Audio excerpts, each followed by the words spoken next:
Mesdames et messieurs, bonsoir. Merci de votre fidélité. Bienvenue à toutes et à tous dans votre émission sportive Fair Play, ce nouveau numéro que nous réalisons bien sûr aujourd'hui au quartier 10e, précisément chez l'entreprise des grands événements que vous connaissez très bien, Ahmed Décoration. Véritable spécialiste des formes, des couleurs et des matériaux, il est l'un des partenaires de la Chess TV. C'est pourquoi ce soir, on a le grand plaisir de réaliser ce nouveau numéro ici, chez lui. Peut-être il sera là avant la fin de l'émission. Comme vous le savez, on est là toujours pour parler du sport, mais aussi vous proposer les faits marquants de l'actualité sportive.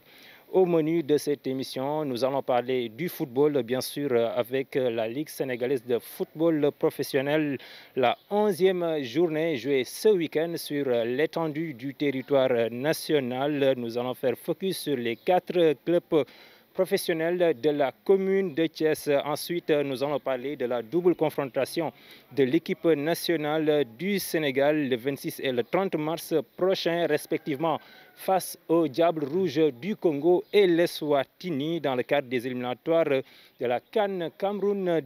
2022. Nous allons faire focus également sur la liste des 26 joueurs convoqués pour cette double confrontation. Tout cela, nous y reviendrons avec l'un de nos invités que vous connaissez très bien, un militant du sport, un chroniqueur du sport, Abdoulaye Diouf. Donc,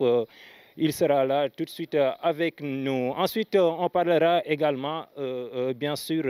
de la deuxième édition du tournoi de football des vétérans de Thiès organisé par le regroupement des anciens vétérans de Thiès. La première journée s'est jouée le dimanche passé au quartier Diamaguène, précisément au terrain brun. Sur ce point également, nous y reviendrons avec M. Ousseynou Samb, président du regroupement des anciens vétérans de Thiès. Pour le basketball également, vous aurez les résultats complets de la 9e journée du national 1 masculin et féminin. Mesdames et messieurs, tout cela, c'est le sommaire de cette émission. Tout juste après le jingle, dans un court instant, vous aurez le développement.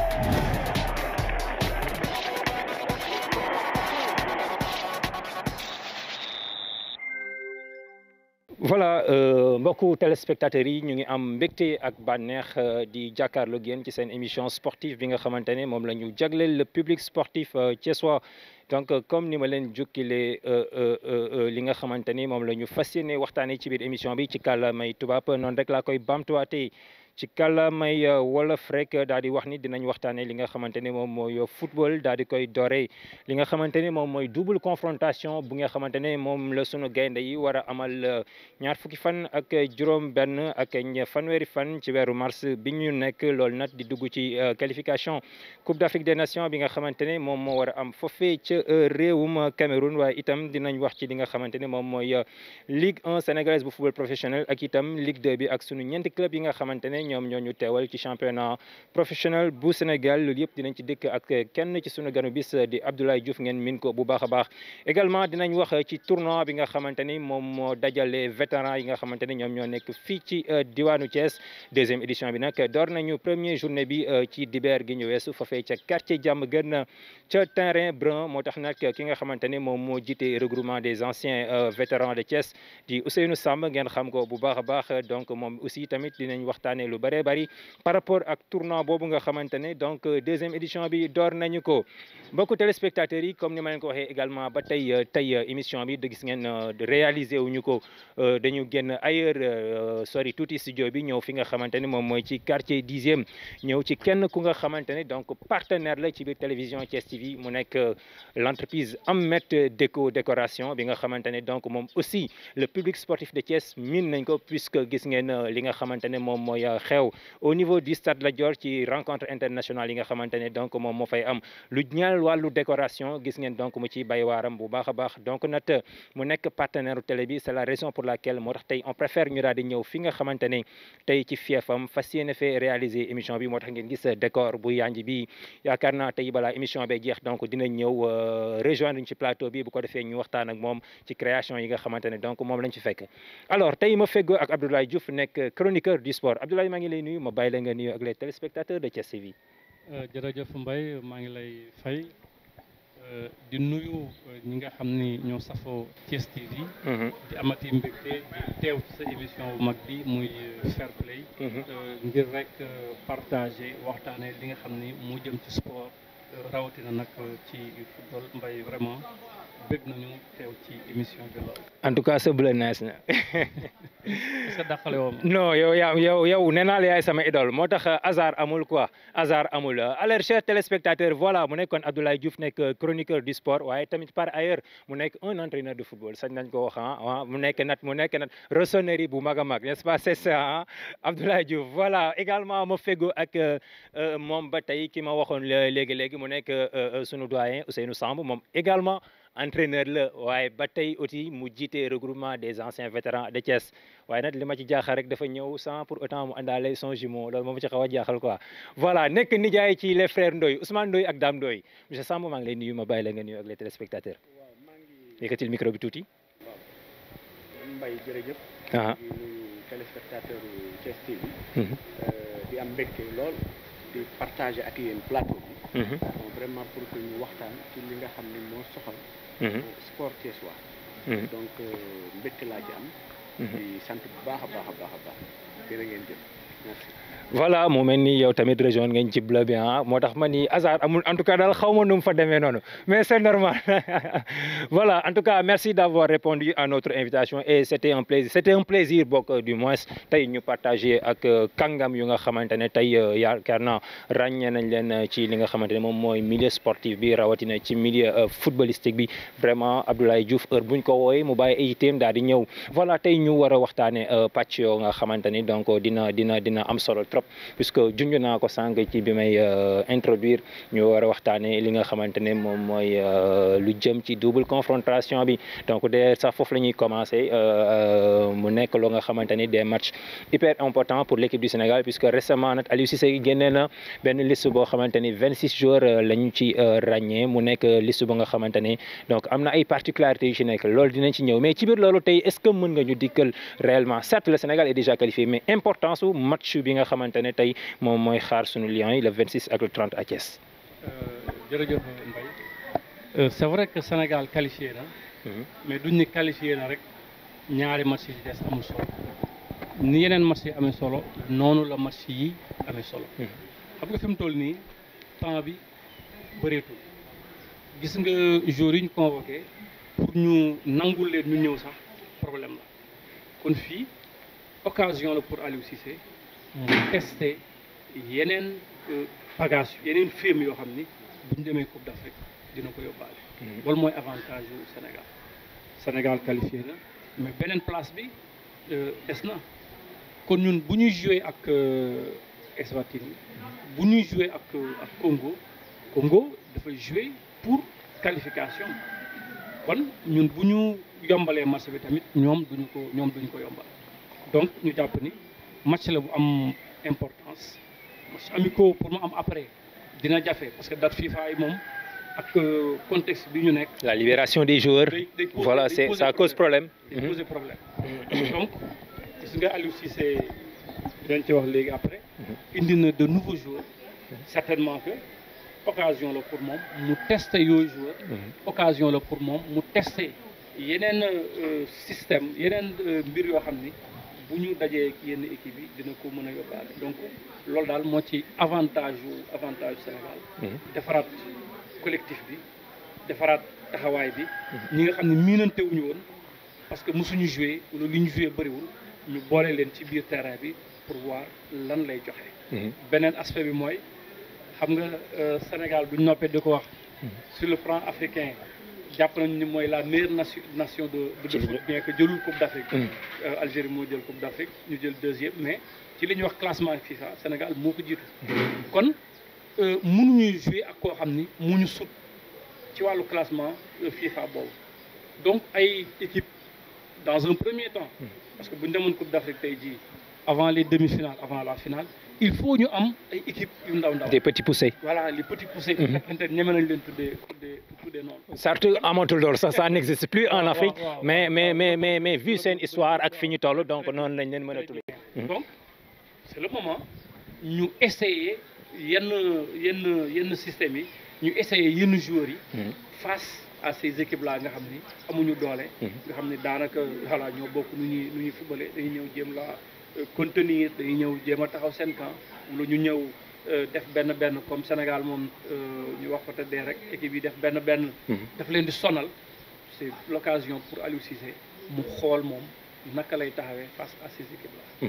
Voilà mu nekk lu am importance puisque match yooyu li ñu ci mën a jëlee bëri na puisque ñi nga xamante ne xam nañ réellement réalité football surtout en Afrique donc xam nañ ni c'est des matchs hyper importants parce que dans l'avenir dina am lu nga xamante ni donc moom la ñuy servir donc junj nga ko léegi parce que tamit si toutefois ñu dem Coupe d'Afrique dinañ xaar à ce que ñu am genre équipe yu mel noonu te comme li ngay wax mën nañ leen am ci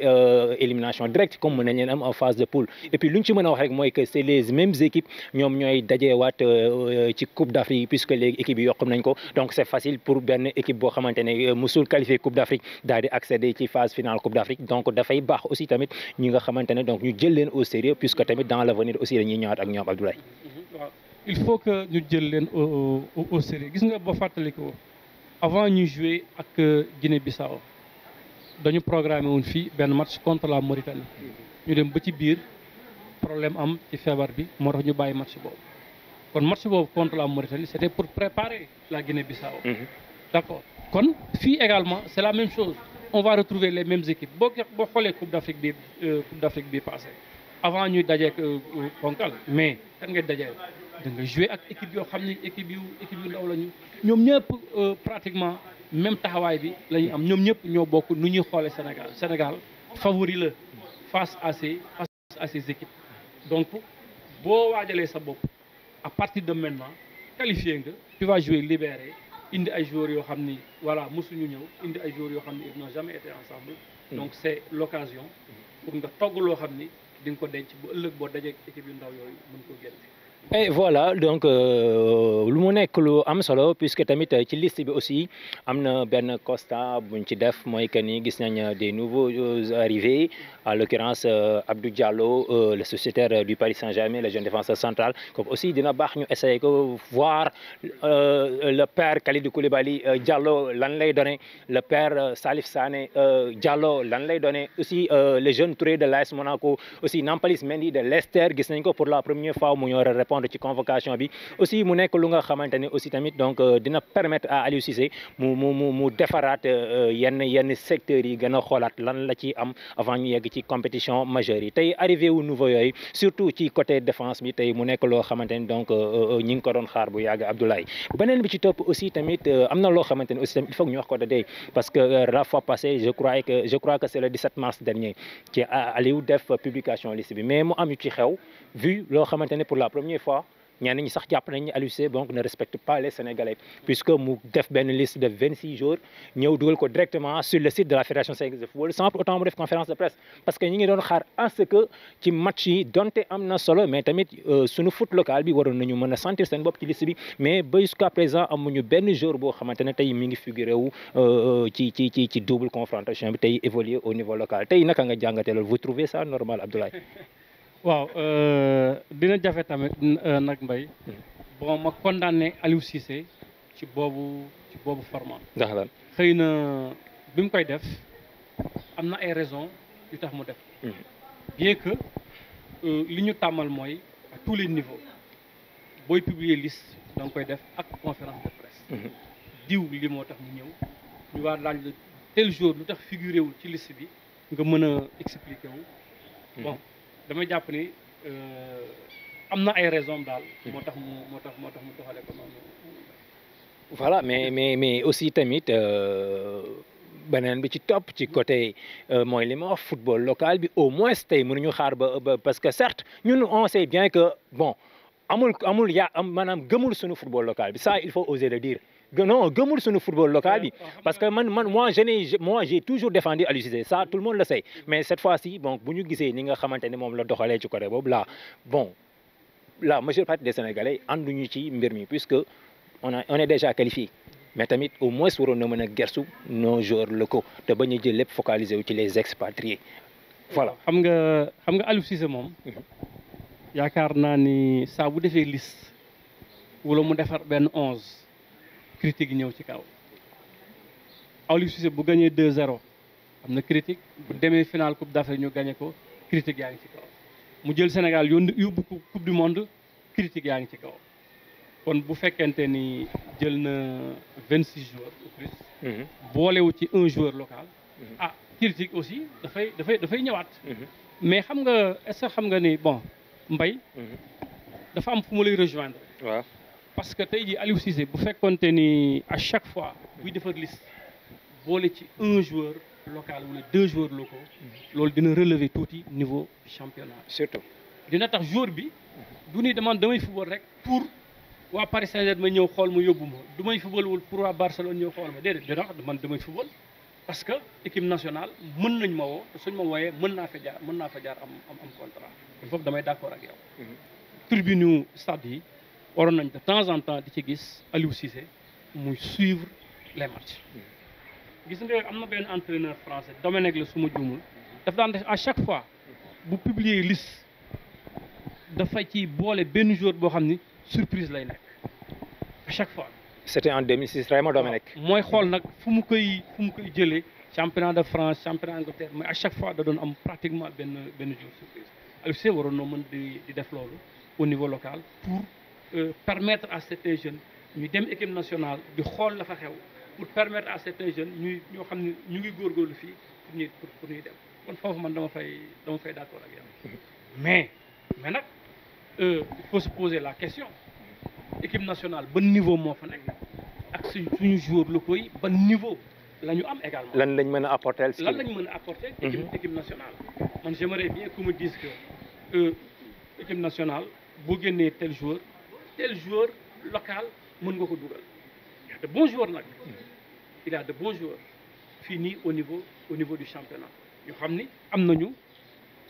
xama place équipe nationale. mais mën nañu dem comme yóbbu leen pour ñu comment dire ñu goûter par exemple à une sélection wala ñu goûter à un regroupement au niveau de l'équipe nationale maanaam genre préparation lay nekk man foofu laa ko gëm. et puis dafay gën a valoriser suñu championnat bi c'est ça man loolu laa gisee. mais tamit man je n'irai pas jusqu'à dire que il y a un manque de respect par rapport à notre championnat parce que boo xoolee joueurs yi nekk fii bëri na ñoo xam ne championnat bi lañ jógee. peut-être dem Europe pour mën a dugg équipe nationale. loo ci mënti dégg daal comme ni ma la ko waxee rek c'est-à-dire métier bi moo xaw a métti. métier bi moo métti. le Sénégal vraiment boo xoolee richesse bi ñu am ci ay joueurs pour nga tànn ci 23 pour nga tànn ci 26. pour nga tànn ci 11 dugal ci terrain bi. dafa métti trop d'autant plus que comme ni ñu koy waxee. On est au Sénégal, 16 millions de Sénégalais. 16 millions de coachs. Tagal foofu sa loxo. Merci beaucoup pour cette belle analyse. Voilà, donc noonu laay ñëwee également ci le doyen Ousseynou Samb vu que mën naa ne équipe nationale moom donc ñëpp la engagé ñëpp la concerné donc nga joxe ci sa point de vue par rapport ak li Abdoulaye Diouf jot a développé ak mooy li nga xamante ne moom mooy la liste des 26 convoqués pour la double confrontation le 26 et le 30 mars. waaw damay. yëkkatil micro bi nga téye ko. damay rejoindre sëñ Ablaye. ci analyse am bi mu def dama ciy yokk rek ni gis nga sànq yéen a ngi wax ci importance su match yi bien que qualifié nañu c'est des matchs extrêmement importants surtout pour non seulement le classement FIFA mais la dynamique bi nga xam ne ci la équipe bi nekk nga équipe bu nekk dynamique bu baax donc day éviter ces matchs dama koy tuddee ay matchs pièges parce que li ci dangereux et je crois que foofu dama lay bëgg nga dellu si tuuti je crois que c'est par respect au football local moo tax Aliou Cissé pour cette fois-ci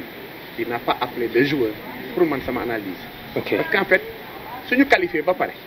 ñu gis pour la première fois mu indi ay joueurs locaux ci biir kii bi l'interprétation que vont faire les Sénégalais mooy c'est des matchs il ne respecte pas xam nga li moom alors que tous les matchs sont extrêmement importants donc ci dynamique boobu war na mën a dem ak ñi nga xam ni parce que am na beneen palette bu mu indi mooy les binationaux yooyu ngay wax mu indi leen léegi su ci boole ay locaux am na ay cadres yu muy génne day mel ni comme si dafa sofantal ñaari match yi c'est des positions extrêmement difficiles donc nañu jàpp ni c'est par respect au Sénégalais sax moo tax ñu jël équipe nationale parce que yor équipe nationale dafa metti nous avons 17 millions de techniciens. Alors, laay dana comprendre loolu dana xam ni fii loo def ñu critiquer. Donc da ngay wàññi parce que suñu la critiquer toujours il faut que nga am ay éléments de réponse. Et par rapport aux éléments de réponse il faudrait que nga am des éléments convaincants man loolu laa amoon ci lu may.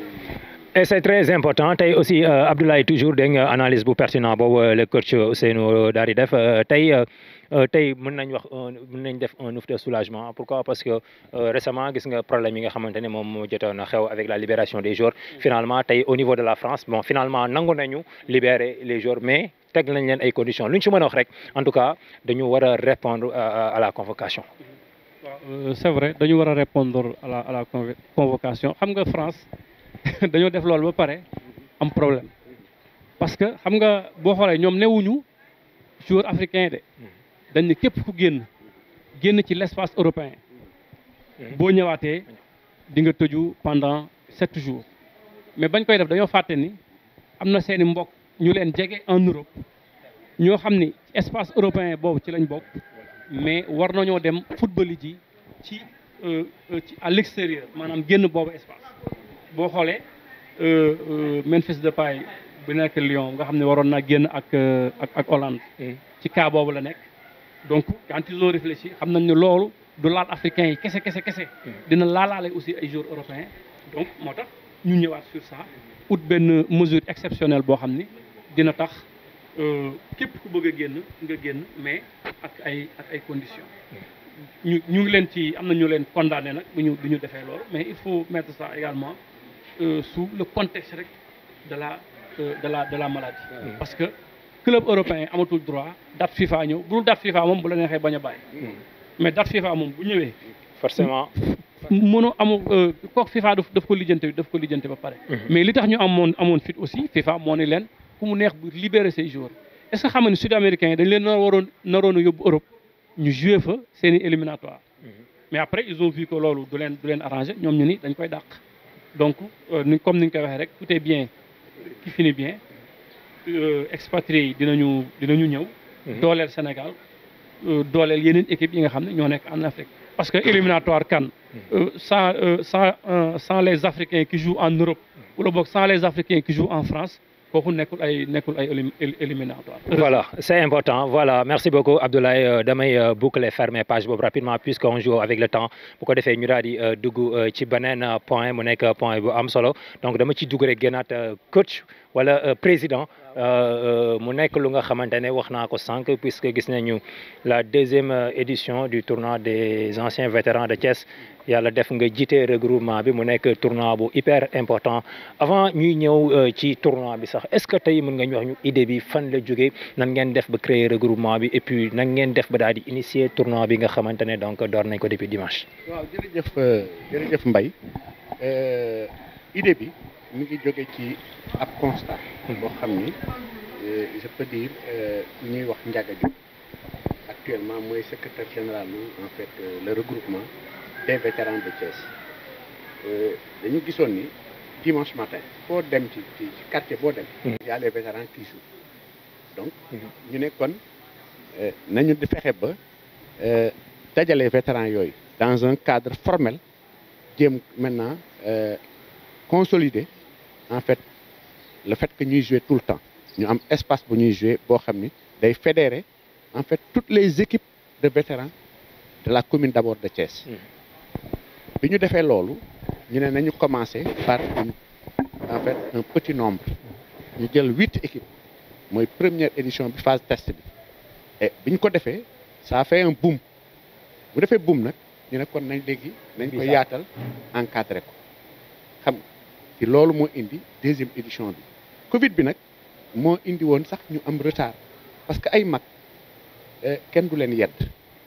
gars yaa ngi doon jouer ay dimanche matin mais ñun on a refusé de jouer parce qu'on a dit ñun ñoo war a montrer le bon exemple nañu xaar ba ñu lever restriction yi à partir de ce moment loolu moo waral ñu commencé ko dimanche bi passé mooy dimanche 21 bi alors objectif bi nag je crois que mën naa ci dugg objectif yi du dara lu dul fexe ba ñëpp nekk benn ñuy dimbalante di jàppalante vraiment indi suñu participation ci li nga xam ni mooy intéresser le football thiessois donc partenariat yi dana dugg ba ci ñu dem ak ligue bi toog ak moom waxtaan ak moom dem ci ancienne gloire yi waxtaan ak ñoom pour que ñuy am ay cadre d'échange yoo xam ni c'est pour le développement du sport thiessois donc yooyu mooy les objectifs à moyen terme am nañ ay objectifs à court et long terme yoo xam ni peut-être après discussion luñ ci bëgg a def rek nañ am loo xam ni dañ ko seddoo ak yi et je vais en profiter pour remercier Thiès TV bi ñu may occasion ñu vraiment étaler suñu feuille de route waxtaan ak nit ñi pour que ñu xam au fait ñun lan la ñuy. loolu c'est un devoir pour nous en tout cas dama leen di encourager ci côté boobu parce que c'est très important juste rek ñu bëggoon xam système de compétition bi nga xamante ne noonu ngeen ko tegee avant loolu est-ce que mën nañ xam réellement vétérans yi c'est au niveau régional au niveau départemental au niveau communal et puis le nombre d'équipes participants ci tournoi bi et puis est-ce que mën nga ñu andil détail yooyu pour ñu xam réellement naka la kiiwee. waaw xam nga wax naa la première kii bi édition bi. 8 équipes la woon. boobu c'était tout juste au niveau de la commune.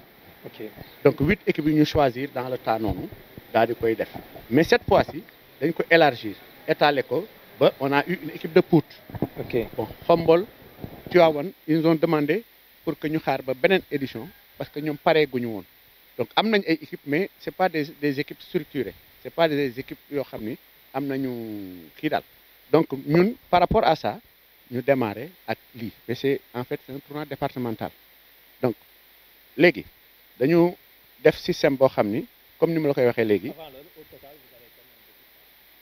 14 équipes réparties en 2 poules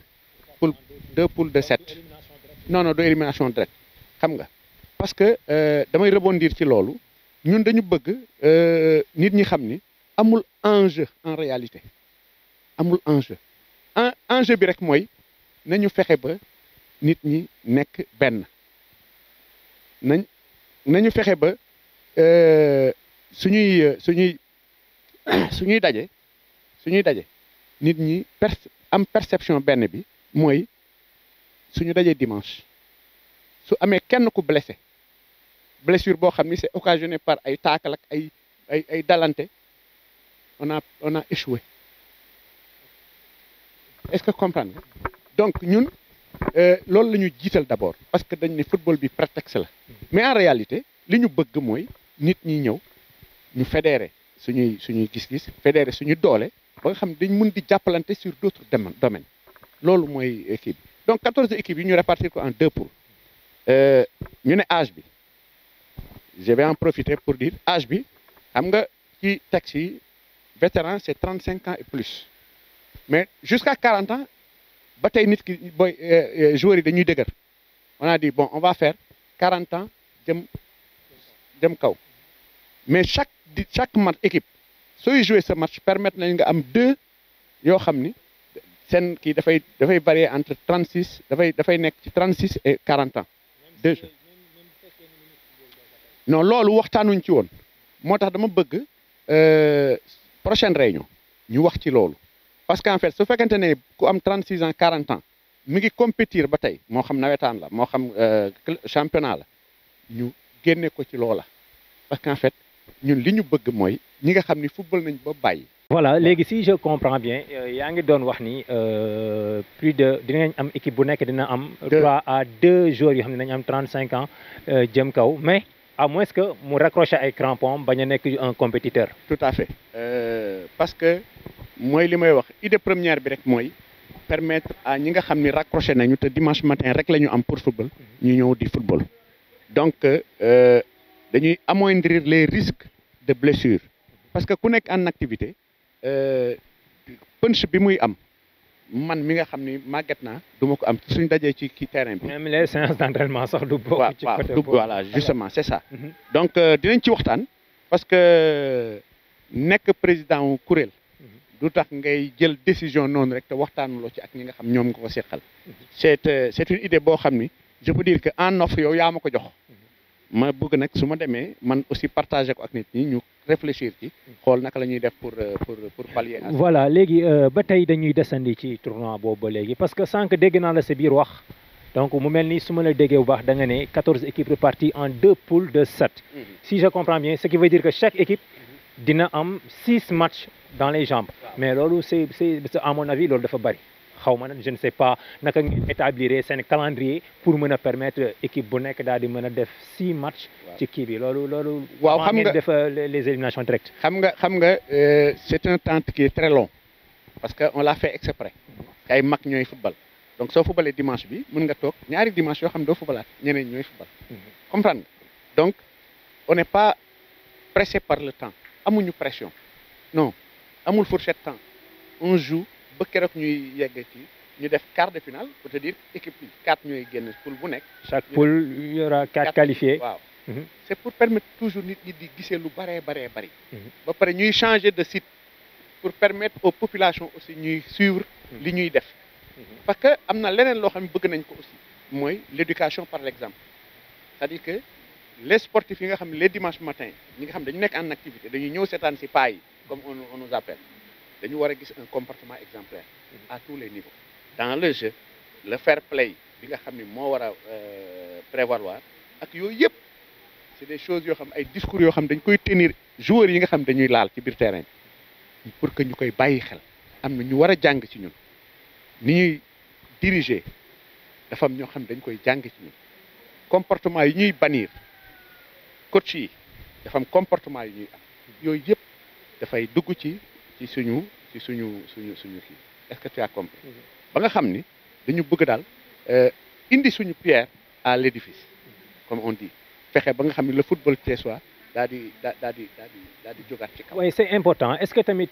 ci côté boobu yéen a ngi dem envers les personnes ressources les bonnes volontés puisque lii luñ ci mën a wax rek donc sport moom bu xasee ba nekk sa deret donc jeex na donc il va falloir nag donc kenn mënu leen ko bàyyiloo c'est impossible parce que man xam naa ci ñu nga xamante ne donc ci sport laa leen xamee te am naa yaqini tamit ba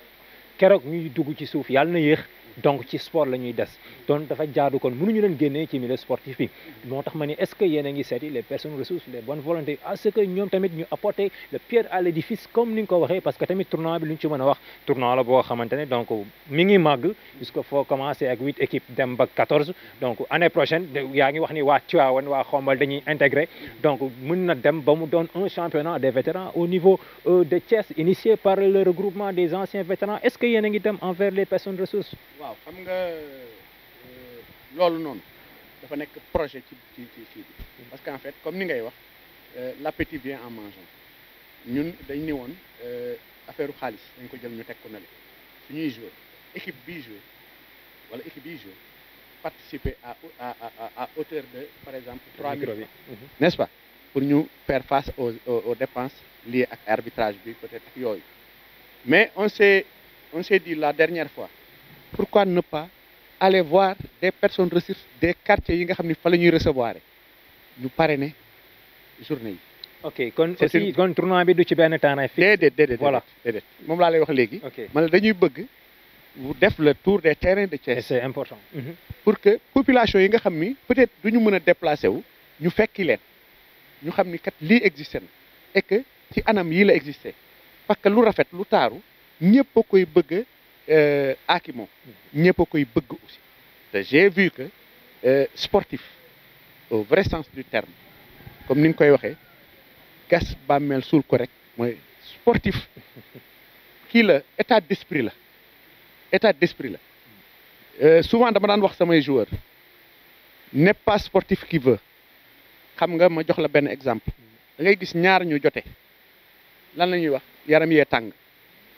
donc ku normalement ku yaramam tàng du am faculté de réflexion. Effectivement. mais xoolal le joueur le sportif bi nekk ci biir terrain bi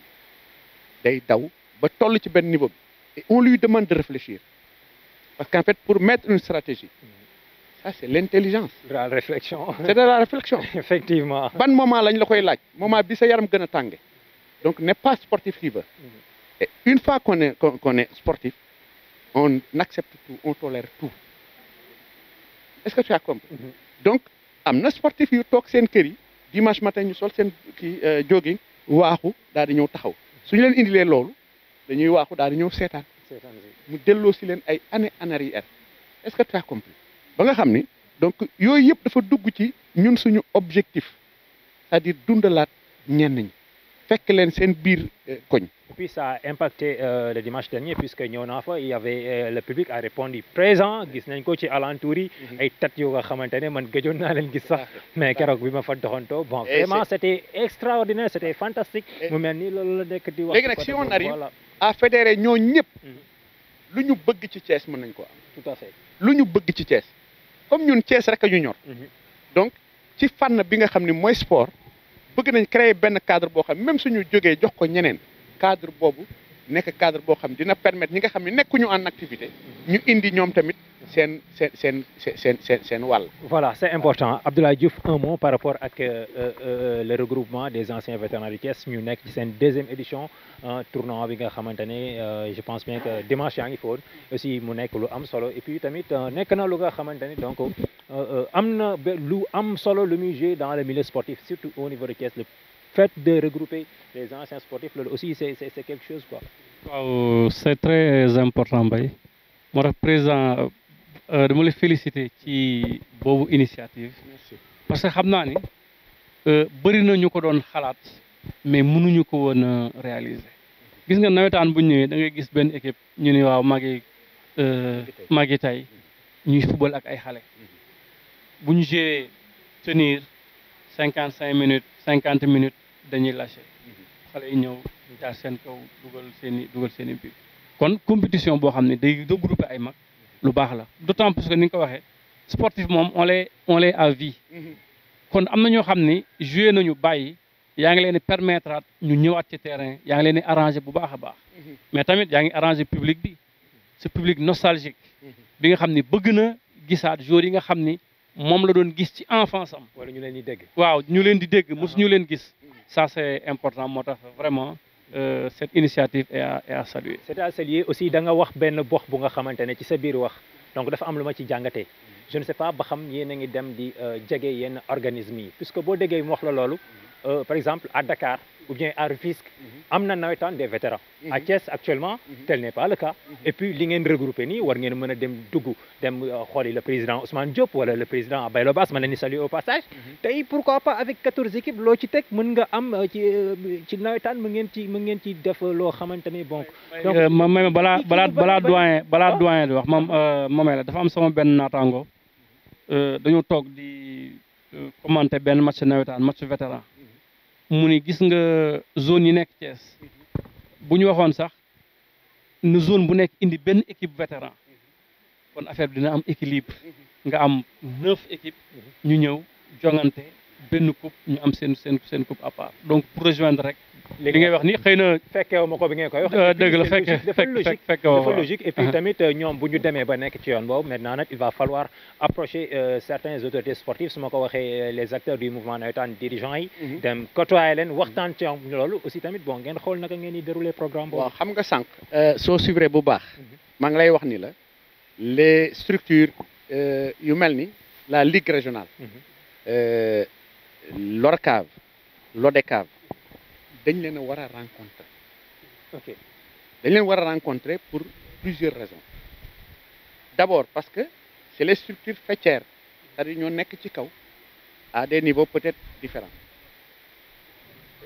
ligue bi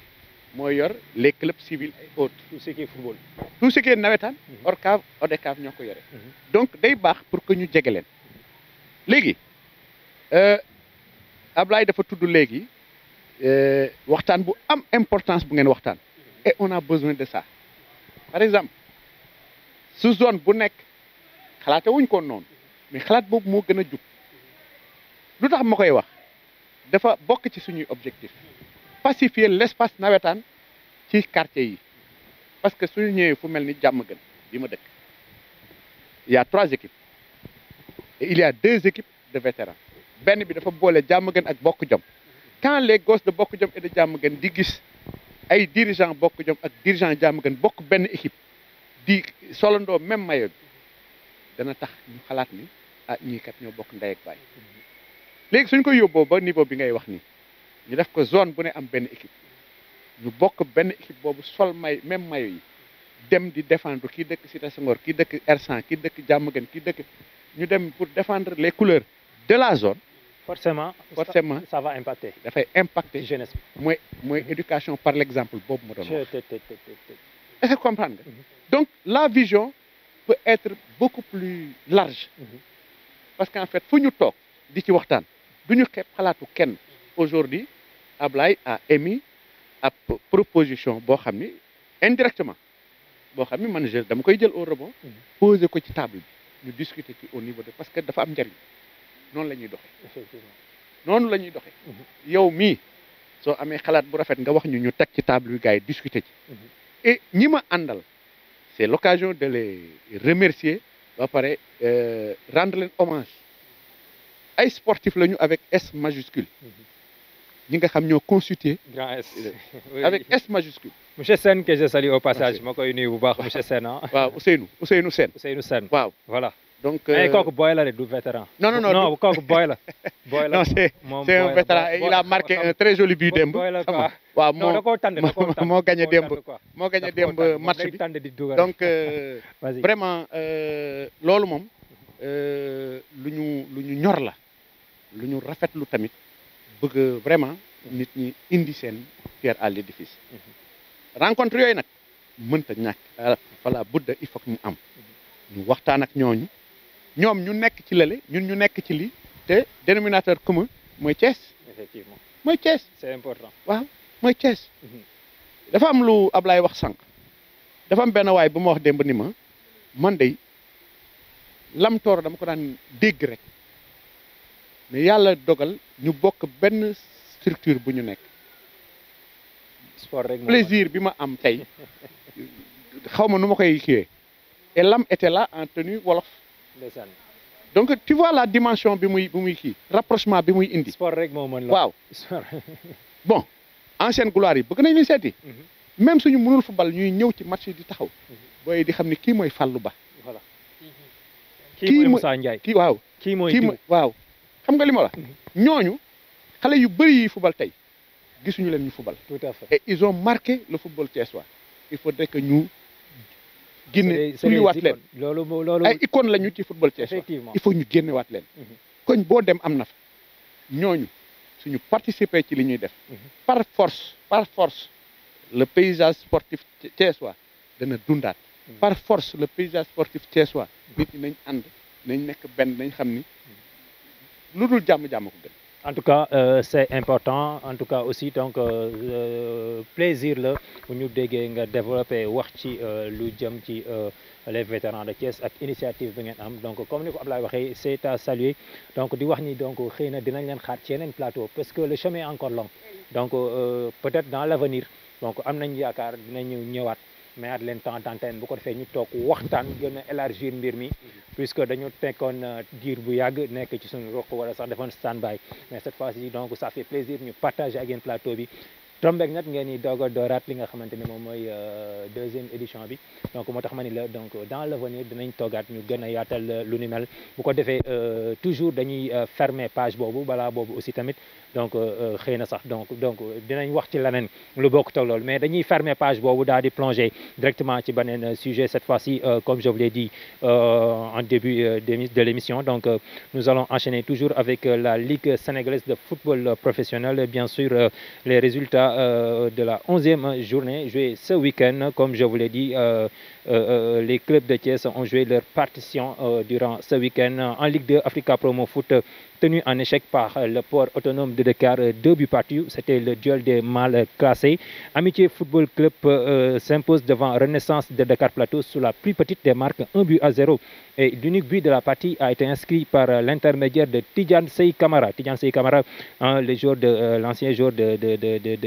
Ersan, l'enfant chéri de Ersan Tidjane que je salue au passage. Également, Cœur Major est allé s'imposer à Fatick devant Légi Fatick sous la marque de 2-1. Eswakam, Thiès Football Club, match nul 1 but partout. Guédiawaye Football Club s'impose devant Diamant de Fatick sous la plus petite des marques 1-0. Linguère de Saint-Louis, Dakar Université Club, 2-0 pour les Saint-Louisiens. Match nul entre la Sonacos de Diourbel et Demba Diop de Mbour, 1 but partout. Au total, 15 buts ont été inscrits à l'issue de cette 11e journée. Au niveau de la Ligue 1, Dakar Sacré-Cœur NGB 1-0 pour la victoire de Dakar Sacré-Cœur. CNEPS Excellence de Thiès, l'ultime équipe bien sûr représentant la commune de Thiès dans le championnat élite professionnelle du Sénégal, s'incline à domicile. C'était le dimanche dernier face à Mbour Petite Côte sous la plus petite des marques 1-0 et l'unique but de la partie a été inscrit par Abdoulaye Gueye à la 8e minute de jeu. AS Pikine Jambar 2-1 pour les Pikinois. Génération Foot AS Douane, match nul, 1 but partout. C'était un match très important pour les deux équipes puisque le AS Douane est leader et Génération Foot sont d'enfin 1 but partout. Stade de Mbour Teungueth FC, les piroguiers de Mbour s'inclinent lourdement à domicile sur la marque de 3-0. US Gorée, qui vient de se séparer avec son entraîneur Sirat Sarr, est tenu en échec par Lazak Ndiambour. Match nul et vierge, 1-0 but partout. Casa Sport Jaraaf de Dakar, 1 but partout. 12 buts ont été inscrits ce week-end au niveau de la Ligue 1 sénégalaise. Abdoulaye mu nekk résultat yi nga xamante ne donc moom moo xew ci week-end bi ci football professionnel bi Ligue 1 bi Ligue 2 bi gis nañ cette fois-ci Thiès mën nañ Amitié FC au niveau de la Ligue 2 donc moom moo ci am victoire. Africa Promo tenu en échec par Port Autonome de Dakar puisque ñoom ñaar ñoo toppante kii moo nekk ñoom ñaar ñoo bokk ci zone rouge bi. CNEPS Excellence balaa ñu ci ñëw ci Ligue 2 bi Thiès FC aussi tenu en échec par l'Union Sportive de Ouakam mais moom sax dafa génnoon tey naka nga jàngatee partition bi nga xamante ni les clubs de Thiès joué nañ ko ci week-end bi ci Ligue 2 bi. waaw Ligue 2 bi moom la ñuy démarrer d'accord alors boo xoolee Ligue 2 bi benn club bu Thiès. moo nekk pour le moment di def une saison honorable muy Amitié boo xoolee suñu yeneen ñaari club yi Africa Promo ak Thiès FC dañoo am ay difficultés c'est-à-dire ce sont des équipes qui n'arrivent pas à gagner les matchs mais boo xoolee contenu match yi ñoom yi ñu lay jox da nga naan ñee lañ leen yóbbul ba di leen gagner. xam nga nag football parfois foofu la naxante bi nekk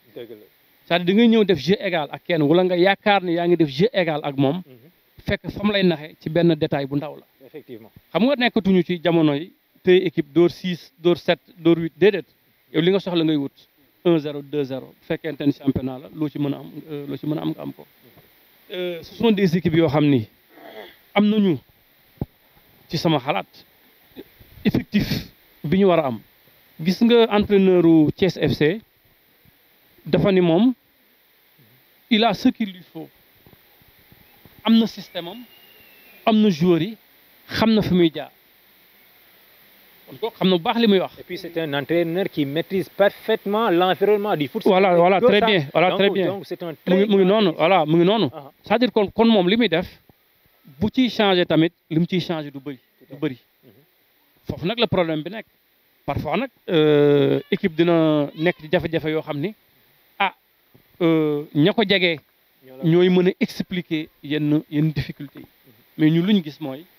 les clubs thiessois mal classés ils font jeu égal avec les autres mais sur le plan du résultat loolu moo des résultat nag bu desee man dafa am lu may indexé muy les buts yaa ngi wax ni on a marqué 12 buts en Ligue 1 en Ligue 2 15 en Ligue 2 xam nga loolu dafa tuuti ratio bi dafa faible match nag pour nga gagner ko il faut ngay dugal xam nga à chaque fois dañ koy wax suñu championnat yi dafay manquer li ñuy wax un tueur maanaam équipe bi maa ko mën damay dugal mais bu fekkente ni maa ko mën sur le plan du jeu ngay développer jeu bu rafet mais bu ñu eggee ca pandaw ga ñu gagné la kooku wax dëgg yàlla les choses sont à revoir xanaa di souhaiter que équipe Thiès yi nga xam ne ñoo des ginnaaw muy Africa Promo ak Thiès FC ñu jógaat le plus rapidement possible parce que championnat baa ngi dem surtout Africa Promo qui tarde toujours à décoller te dinaa wax leen wàcc moom dina métti lool sax jóge Ligue 2 dem national kooku bala ngaa ñëwaat day métti. Et puis c'est inami. waaw nañ en tout cas ñu leen di souhaiter ñu retrouver li nga xam ni vraiment moo manqué benn détail bi nga xam ni moom manqué pour ñu def saison boo xam ni baax na ñu maintenir ci Ligue 2 bi ba déwén ñu ñëwaat avec d'autres arguments. Et voilà donc ñu ñëw ci Ligue 1 bi toujours puisque benn représentant la ci am muy le CNEPS Excellence de Pape Sidi Lo donc hier donc gis nañ avant-hier dimanche du mois gis nañ mu ñàkk à domicile devant Mbour Petite Côte bi nga xamante ne dafa tegale 4 défaites successives nekkoon premier non relégable classé 12e au classement avec 7 points actuellement donc dem na ci 10 points donc mu nekk match bu nga xamante ne donc personne n'arrive pas à comprendre pourquoi le CNEPS a perdu à domicile dans son chef ñu joué ko ci biir terrain bu nga xamante ne foofu le CNEPS yi entraîné et puis tamit bon parfois championnat Sénégal kenn mënul comprendre puisque man bu ma koy xool rek dama koy xool ak li nga xamante ne moom mooy Premier League anglaise parce que presque booy xool même mbir la tu vois parce que da ngay gis benn équipe la fois passée gis nañ NGP nga xamante ne il a enchaîné 7 défaites ñëw battre CNEPS Excellence bi nga xamante ne dafa enchaîné 3 victoires gagné les équipes yi nga xamante ne ñoom ñoo gën a naqaree gagné au plan national tey barki démb gis nañ contre Mbour Petite Côte ni mu fa demee nekkul na match boo xamante ne donc c'est un championnat mais luñ ci mën a wax rek donc le CNEPS est en train de bien gérer son championnat Abdoulaye. dëgg la Mbaye xam nga fu may tàmbalee championnat moo mel noonu du maa jël pay damay gagné ki jël ndaal amul fenn championnat Italie barki démb Juventus Benevento moo ko dóor à domicile kon équipe bu mag équipe bu ndaw certes am na mais am na match yoo xam ni loolu gars yi dañ ko jël teg ko fële football ut résultat kaw CNEPS mais c'est simple Mbaye CNEPS dañu teel a encaissé but 9e minute nga encaissé sur une erreur du gardien mais ñee benn but boobu dañ ko défendre pendant 81 minutes yi nga xam ne moo desoon ca match bi. Absolument. ba pare nag mu jaral leen ko nawetaan nañ ko ci ginnaaw ñoom waa Mbour Petite Côte mais tamit teg nañ ay affaires yu grave ci milieu de terrain yoo xam ni moo doon empêcher CNEPS ñuy développer seen jeu pour dem ci camp yi. boo xoolee fin match bi ñu defee changement yi ba pare au niveau du CNEPS changement côté droit côté gauche ak ci kaw. ci kaw mooy bi ñuy démarrer deuxième mi-temps. mais l'entrée de Malang Thiam sur le flanc droit Malang aussi il a fait un très bon entrée en jeu. puisque moom mi ngi doon posé ci défense bi. mu ngi noonu ci kaw ngeen teg fa Tafa Ba. muy téye foofu défense bi di dévier bali di téye bali di xaar ñu la ñu ñëw. donc c'était intéressant mais c'était trop tard. quoi qu'on dise comme ni nga ko waxee défaite boobu du wàññi dara ci méritu CNEPS. CNEPS bu championnat bi yemoon fii tey dañu war a organiser fête. La preuve on est toujours au niveau de la 6e place. waaw au niveau de la 6e place. 6e place. donc ñu ngi à 3 points de la 5e place. kon bu ñu gagné woon match bi passe match bële 18 points lañ am. dañuy jege podium bi dañuy jege podium bi. toutefois comme ni ma la ko waxee CNEPS saison bu baax la nekk di def début saison bi. man j'ai vu au CNEPS loo xam mosuma ko gis au Sénégal maanaam ñëw présenter sa effectif présenter sa équipement woo presse bi ñëpp xam ni CNEPS mu ngi waajal recruter say joueurs wane leen def ay résultats yu baax a baax jusqu'ici donc on ne peut que saluer les résultats du CNEPS jàpp ne li fi am dimanche erreur de parcours mënul ñàkk mënul ñàkk amul équipe boo xam ne da ngay dominer ton championnat de bout en bout mais fii CNEPS toll ak daaw bi ñu arrêté championnat fi mu tolloon wute na lool kon ils sont sur la bonne voie li ma wax ci Gossard moo nekk ci Gossard quand il te parle da ngay sentir ni ku lay wax la avec assurance koo xam ni xam na fi mu bëgg a dem et il a les éléments qu'il faut comme mu ngi ciy gagné faut pas du ñàkk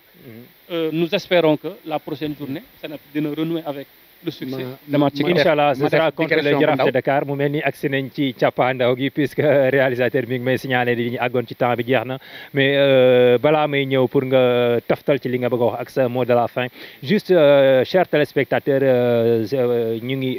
ci seen émission Fair Play ba léegi waxoon naa leen ko sànq donc on va enchaîner avec cette fois-ci dañuy wax ci basketball puisque on va essayer de donner les résultats complets de la 9e journée jouée ce week-end chez les filles Bopp ISEC 50 60 à 65 pour les étudiantes qui s'imposent. ASFO, Jeanne d'Arc de Dakar, 86 à 82 pour les fonctionnaires. Saltigué de Rufisque s'incline à domicile devant les étudiants de Dakar Université Club, 73 à 39. Saint-Louis Basket Club, Mbour Basket Club, 65 à 31 pour les Saint-Louisiennes. Université Gaston Berger, Jaraaf de Dakar, 58 à 45. Victoire pour les filles du coach Idriss Sissoko, les Jaraaf de Dakar, bien sûr. Le promu CMT de Ziguinchor s'incline à domicile devant l'équipe de la municipalité l'AS Ville de Dakar. Chez les garçons, ASFA qui n'arrive toujours pas à décoller et court toujours derrière sa première victoire, s'incline à nouveau devant l'Union sportive de Ouakam, 60 à 57. L'AS Thiès s'incline à domicile devant la Saint-Louis Basket Club, 71 à 66. L'AS Douane qui chute pour la première fois de la saison devant Louga Basket Club, 63 à 57. Mermoz Sibac, 60 à 57. Victoire pour l'équipe Sikapois. Bop Université Gaston Berger. Victoire des étudiants de Sénar, 78 à 76. Jeanne d'Arc de Dakar, Isaac Sport, 71 à 47. Victoire pour la vieille dame. Dakar Université Club, AS Ville de Dakar, 67 59. Victoire pour l'AS Ville de Dakar, l'équipe de la municipalité. Les garçons, bien sûr, qui marchent sur les pas de l'équipe féminine. Saltigué de Rufisque, Union sportive de Ray, 68 à 56 pour les Rufisquois. Donc Abdoulaye, loolu mooy li nga xamante ne moom moo xewoon ci 9e journée ci wàllu basket ci championnat première division ci góor ñi ak ci jigéen ñi. Cette fois-ci nag donc Thiès amuñu gis nañ li nga xamante ne moom fa demee AS Thiès dañ ko gagné puisque moom sax demoon na ba benn moment mu néew na 16 points. Bon, en revanche après en retour gis nañ li nga xamante ne moom moo xew bi ñu duggee vestiaire ñëw Saint-Louisien dañ leen a jëli gagné leen et puis basket moo demee noonu. En tout cas c'est possible. Équipe bi ASC Thiès yor nekk na équipe bu nga xamante ne mérité wul jouer play down. Man dem naa fa, yow gis nga leen ñu jouer. Idem pour l'US Rail aussi yorul équipe bu nga xamante ne cette fois-ci amuñu droit bañ a dem ci playoff yi. Loolu aussi dinañ ko gën a yaatal ci suñu beneen émission bu ko defee donc noonu lañ ko waxee woon. Donc loolu mooy li nga xamante ne moom moo xewoon ci basket bi ci weekend bi. Bu ko defee noonu lay jaaree defaat tour table bi bàyyi suma doyen mu daal di joxe kàddoom gu mujj daal di tàggatoo ak les téléspectateurs de Thiès TV. waaw bala may joxe sama kàddu dama bëggoon intervenir tuuti rek par rapport ak les équipes de Thiès commune. Parce que c'est le lieu de rendre un hommage aux entraîneurs. Parce que conditions yi ñuy liggéey conditions yu metti la. Comme ni ko Ablaye waxee nag défaite ci parcours day gën a yokk njàmbaarte pour man. Day tax nga gis say faay. Mais damay encourager vraiment les entraîneurs. di leen féliciter parce qu'ils abattent un travail extraordinaire. Les rares fois yi may seetaan équipe yi le contenu. Vraiment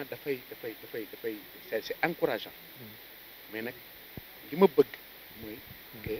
les bonnes volontés jàpp ci équipe parce que conditions yi ñu liggéey jafe na. Permettez-moi de remercier monsieur le ministre de l'économie numérique et de la télécommunication Yankhoba Diattara nekkoon parrain au match CNEPS Mbour Petite Côte. Voilà moom ici ak yeneen parrains yi nga xam ne jot nañ ci jaar et puis loolu la ñu soxla et c'est très important pour les personnes ressources les bonnes volontés ñu appuyer les clubs de Thiès. Voilà léegi pour terminer maintenant damay vraiment remercier toute l'équipe bi nekk derrière moi. di remercier Thiès TV. Vraiment kontaan nañu lool parce que partenariat bi dafay dem dafay law te xam naa ni dañ am yeneen plateau yoo xam ni dinañ gën a yaatal mbir mi di appeler nag à toute la population de Thiès ñu ñëw jege ci équipe yi jege ci structure bi jàpp ci liggéey bi que liggéey la boo xam ni le chantier est grand. Je vous remercie. En tout cas on vous donne rendez-vous bu ngeen dégmalee seen final incha bu ko defee dinañ gën a yaatal mbir bi balaa boobu aussi de temps en temps dinañ fa doxantu si ñëw xool mbir yi naka la fa demee bu ko defee loolu yëpp ñu digtal ko téléspectateurs yi nga xamante ne ñoom ñu seetaan particulièrement le public sportif de Thiès. Abdoulaye, ce mot de la fin ma bàyyi la nga tàggatoo ak les téléspectateurs. waaw jërëjëf Mbaye, ça a été un plaisir d'être avec vous dans cette émission Fair Play. ñu jox rendez-vous mbokku téléspectateurs rek Mbaye saa boo ñu soxlaa rek. ñu ñëw tous si nga xam ne ñu ngi koy gis ñu ñëw waxtaane ko incha allah jërëjëf. Voilà, merci beaucoup Abdoulaye Diouf. Voilà, mu mel ni comme je vous l'ai dit waxoon naa leen ni tey émission bi ñu ngi koy réaliser fi nga xamante ne Lamine Pro notre réalisateur fexeel ma Ahmed le PDG de Ahmed Décoration mu jege si tuuti rek pour 1 minute bu ko defee ñu parce que mënuñu bañ a ñëw ba fii te aussi duñ ko tellal suñu micro Abdoulaye directeur doyen parce que daf ñuy permettre sax parce que espace bi ñu toog gis nañ fi lu loo xamante ne yaakaar naa dafa neex a xool ci ay bët et puis yéen jot la aussi ngeen collaborer ak Ahmed Décoration nekk l'entreprise des grands événements tey mu mel ni aussi tamit doomu Diamaguène la comme yow puisque Diamaguène nga jógee Ahmed jegesil ah jegesil bu ko defee donc Abdoulaye Diouf sa dernier mot donc nga ñëwaat par rapport ak fi nga xamante ne tey moom la ñu réaliser émission bi xam nga lu ñu ci jublu ñu génnee ko rek mbas mi ànd ak moom yóbbaale ko mu jeex sa kàddu gu mujj par rapport ak Ahmed Décoration. waaw affaire bi rafet na te bu ñu xoolee dafa mel ni ay produits yu mu récupéré moom la jël defaraat ci lu mel ni lu ñii nag mu am jàngat bu bëri li doyen wax ni autorités yi dañoo war a jege les acteurs du foot pour jàppale leen autorités yi war nañoo jege tamit les artistes ñi def lii pour jàppale leen bu baax a baax. Et c'est important. Merci beaucoup. Il va céder la place à Ahmed Déco. Ahmed Jegesil, le patron de l'entreprise Ahmed Déco. Voilà, mu mel ni yéen tamit jot na ngeen collaborer ak Ahmed Décoration puisque ay décoration yu yanji yu mucc ayib nekk entreprise boo xam ne ci événementiel lay yëngu. Voilà, parce que tamit war ngeen kii quoi. Voilà. xam nga wolof yi dañuy wax ni su wuude waxee ci feebaru béy dañ naan der baa tax. dëgg la. kii dafay sama rakk. ndeysaan. sama rakki bopp sax. te jarul man ma koy publicité lii rek. wane na boppam te du lii rek de je crois que da ngeen ko may vitrine bu mu mën a gën a kii mais Thiès xam nañ ko de bu baax xam nañ ko bu baax a baax a baax le messie du décor c'est le messie du décor voilà donc décor am moom c'est exceptionnel vraiment te da koy def ak laa biir Ablaye dafa xam importance fii ñu toog yëpp c'est de la récupération léegi yéen da ngeen ko génne nit ñi gisal ko seen bopp man jarul may wax. En tout cas, merci beaucoup. Ahmed, le patron le PDG de l'entreprise Ahmed Déco. Ahmed, maa ngi lay nuyu ma bàyyi la nga nuyu ak téléspectateurs yi rapidement fu mel ni passé nañ temps bi. Voilà, Mbaye Babacar maa ngi lay fay di nuyu waa Thiès TV parce que lii vraiment lu rëy la ci man parce que ni ngeen def déplacement ñëw fii wane samay produits vraiment affaire bu am solo la ci man vraiment am naa ci yëg-yëg bu am solo. mais grand bi tamit Ousseynou sama grand la boo xamante ni vraiment ñoo bokk Diamaguène te gis naa tamit aussi li muy participer ci football bi dafa am solo lool te man aussi milieu football bi dama ciy bëgg vraiment dama ciy bëgg di participer lu bëree bëri na stade de Lat Dior programme yu fay am yoo xamante ni vraiment aussi man maay gérer yooyu quoi voilà man maay gérer yooyu quoi voilà vraiment daal maa ngi leen di remercier bu baax a baax di remercier waa Thiès TV vraiment lii moom vraiment am na solo. waaw c'est normal parce que sa collaboration ak Thiès TV donc mi ngi bëgg a yàgg wax naa ko sànq sunu partenaire la voilà mu nekk loo xamante ne donc c'est hyper important et cela ça nous fait plaisir tey ñu ñëw réaliser fi nga xamante ne moom mooy émission bi. tey nag ñu ñëw fi gis fi benn affaire bu extraordinaire bon ñu gis fi donc li nga xamante ne mooy ay pneu daf mel ni moom lañ jël reprendre ko créer ci ay affaires yoo xamante ne amee tey naka nga def lan nga ñu mën a expliquer ci création yu yaa ngi. voilà moom mbay récupération yi parce que pneu yi vraiment dafa am solo parce que nit ñi dañ koy jël di ko taal muy polluer dëkk bi te loolu vraiment baaxul war nañ cee mën a créer loo xamante ni aussi loo xamante ni day jariñ nit ñi mbaa xale yi di ko jël di ko taal te yooyu yëpp mën naa ñàkk mën nañ cee créer loo xamante ni produit local la vraiment lii ñu def nii chaise yeeg canapé yëpp mën nañ ko cee defar kër gu nekk doo amoon ñaar ba ñett pot de fleur mbaa ñeent au moins que dootuñu ko jël di ko taal et puis dina jëriñ dina baax ci atmosphère bi parce que tamit loolu di ko taal pneu yi vraiment loolu amul solo kon war nañoo mën a am beneen facette boo xamante ni war nañ ci mën a créer yoo xamante ni lu am solo lay doon loo xamante ni nii ci dëkkuwaay ci kër yi vraiment comme ñu ngi bañ di ko taal di ko kii yooyu vraiment daal loolu laa amoon ci loo xamante ni vraiment moom laa koy wax kon ñu jëm cee góorgóor dañ ci defar ay fauteuil def ci ay pot de fleur def ci ay yeneen ak leneen vraiment dinañ ko gën a yaatal ba nga xamante ni waa Thiès ñëpp dinañ ci jëriñu vraiment dinaa fexe noo xamante ni aussi dinañu fexe ba rue yi nga xamante ni dañuy nekk ci Thiès yëpp ñu fexe nuñ koy embellir def ci ay pneu def ci ay fleurs parce que day résister par exemple mën naa def 50 ans du yàqu par rapport ak tabax beeg yooyu kon lu am solo la loo xamante ni matériel récupération la vraiment ñun war nañ cee mën a góorgóorlu di créer ci leneen ak yeneen ak yeneen ku nekk jàpp ci bu ko defee ñu defar ci dëkk bi parce que lii dama bëgg ñu yaatal ko defar ci dëkk bi yëpp li ko dalee doo gisee li ko dalee préfecture ba mairie bi yëpp man maa def avenue boobu maa ko defar ko peinture ko vraiment doo fa jaaree da ngay kontaan vraiment te aussi tamit vraiment gis naa tamit aussi même xale yi nga xamante ni aussi doon nañ def manifestation ci dëkk bi vraiment dama leen di remercier parce que li fi nekkoon yi fi nekk fleur yëpp pot de fleur yëpp kenn laalu ci dara kon ñoom vraiment loolu aussi tamit dinaa leen mention spéciale laa leen defal parce que ñoom xam nañ kon li ñu defar xam nañ njëriñu pneu bi parce que taaluñu ko pneu yi mënoon nañoo jël taal mais taaluñu ko vraiment ñoom mention spéciale laa leen defal voilà parce que tamit ñoom it gis nañ ni li ñuy liggéey yàquñu ko vraiment sa kàddu gu mujj Ahmed mu mel ni am na solo donc ma bàyyi rek nga tàggatoo ak téléspectateurs yi bu ko defee ñu daal di yëkkati jotaay bi dinañ ko gën a yaatal ci yeneen i émission donc defe naa c'est pas la première fois puisque fekkoon nañ la sa fief bu njëkk ba réalisé woon nañ fa benn émission cette fois-ci ñu ñëwaat fii donc émission Fair Play donc mu nekk loo xamante ne donc c'est important et collaboration bi yàgg na du léegi et puis ñu koy jaajëfal parce que lii donc c'est pas facile donc di wax nag à ce que les personnes ressources les bonnes volontés ñu ñëw jege Ahmed Déco parce que yu mel ni nag jaadu na comme nañ ko waxee ku nekk teg ko sa kër wala tamit ci espace public yi ci place publique yi donc ci société yi pourquoi pas ñu jël yu mel nii parce que kii bi ma fi toogee ba léegi j'ai même pas envie de se lever parce que tellement que li ma fi fekk dafa nooy donc war nañ ko mën a jël ñu exposer ko ci yenn place yi ba nga xamante ne donc dina am beneen njariñ bu mu boo xamante ne dina ko def fii ci biir Thiès bu bokk teg ñu koy jël di ko taal merci beaucoup encore une fois Ahmed et toute l'équipe de Ahmed Déco donc ñu leen di jaajëfal bu baax a baax ñoom Vismo ñoom Papa Lamine tout le monde damay bañ a lim rek te du ma matale donc ñu jaajëfal leen bu baax a baax chers téléspectateurs c'était votre émission sport ñu jaajëfal leen bu baax a baax di jaajëfal également Lamine Pro moom la ñu nekkaloon ci réalisation bi donc Awa Fall moo nekkoon ci caméra yi ñu jaajëfal leen bu baax a baax di leen jox rik daje beneen mardi ci seen beneen numéro Fair Play leen wax ni ne bougez pas vos programmes continuent quant à moi je vous donne rendez-vous mardi prochain merci excellence des programmes à tous et à tous merci et à bientôt